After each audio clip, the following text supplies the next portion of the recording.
আমাদের বাসার মানুষ আসে 2টা বাজে। তো দিহান ভাইকে আর আমাকে নিয়ে ভিডিও করা হয়, ক্যামেরাম্যানটা ভিডিও করে। আমাদের বাসায় সবাই আসে, আমরা একসাথে সবাই ছবি তুলি।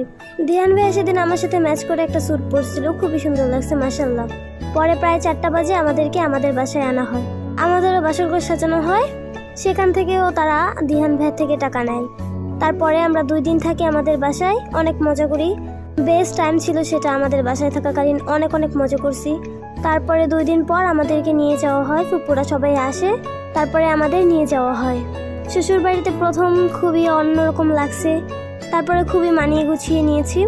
আর সব থেকে বড় কথা হলো ফুপ্পির সাথে আমার খুবই ভালো সম্পর্ক ছিল, যেহেতু ফুপ্পি, ভালো সম্পর্ক তো থাকবেই।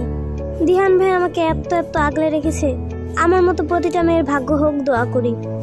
এমন একটা বেস্ট হাজবেন্ড সবার জীবনে দরকার।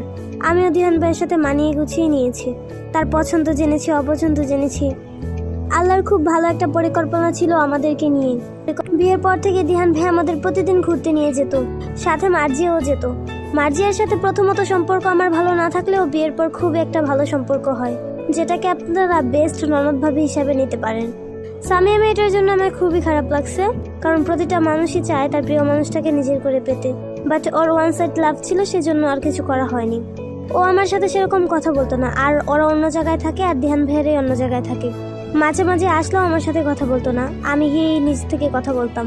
তারপর বিয়ের 15 দিন পর আবার আমি আব্বুর বাসায় যাই। আপুরা চলে গেছে বিদেশে ঘুরতে, তো সেই ক্ষেত্রে আপুদের সাথে আর দেখা হয় না। আপুরা যখন 3 মাস পর ফিরে আসলো, তখন আবার যাই আমরা, দিহান ভাইয়া, আমি, মার্জিয়া সবাই আমাদের বাসায় যাই। পরে আপুদের সাথে দেখা করি, কারণ হচ্ছে আমরা একেবারেই আমেরিকা চলে যাব। আবার সেই কবে না কবে আসবো, আপুর সাথে তো দেখা করা উচিত। আপুর জন্য এতদিন যাওয়া হয়নি, আপু আসছে, আমরা দেখা করতেও আসছি। আপুর সাথে, আম্মুর সাথে, আব্বুর সাথে, সবার সাথে দেখা করি, আমাদের সব কাজিনদের সাথে দেখা করি। তারপরে আমরা ওই দেশে যাওয়ার জন্য প্রস্তুতি নেই। আমরা সেপ্টেম্বরের 22 তারিখ আমেরিকা পৌঁছাই। সেখানে এখন আমার দিন খুবই ভালো চলে আপু। আজকে প্রায় বিয়ের 1.5 বছর। এর ভিতরে একবার বাংলাদেশে যাওয়া হয়েছিল। আর মার্জিয়াকে হচ্ছে বাংলাদেশি ছেলের সাথে বিয়ে দিবে, আবারও আসা হবে, অনেকদিন থাকা হবে। আর প্রতি বছরে 2 বার আমরা বাংলাদেশে আসি। আম্মু আব্বুর সাথে কন্টিনিউ যোগাযোগ রাখি, আপুর সাথেও কথা বলি। আপু বিশ্বাস করেন, আমার ভাগ্য যে এত ভালো হবে কোনোদিনও ভাবি নাই। আল্লাহ আমার জন্য এত উত্তম পরিকল্পনা ভেবে রেখেছে, আমি তা ভাবিনি। যাই হোক, জীবন এখন অসম্ভব সুন্দর। প্রতিটি মেয়ের জীবনে এরকম হোক। আসলে দিহান ভাইয়ের মতো প্রতিটি মেয়ের জীবনে একজন স্বামী আসুক। একটা মেয়েকে আগলে রাখতে দিহান ভাইয়ের মতো একটা স্বামী খুবই দরকার।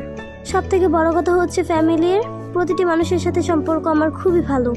অনেক মেয়েদের এত ভালো সম্পর্ক থাকে না, কিন্তু আমার আলহামদুলিল্লাহ সবার সাথে সম্পর্ক ভালো।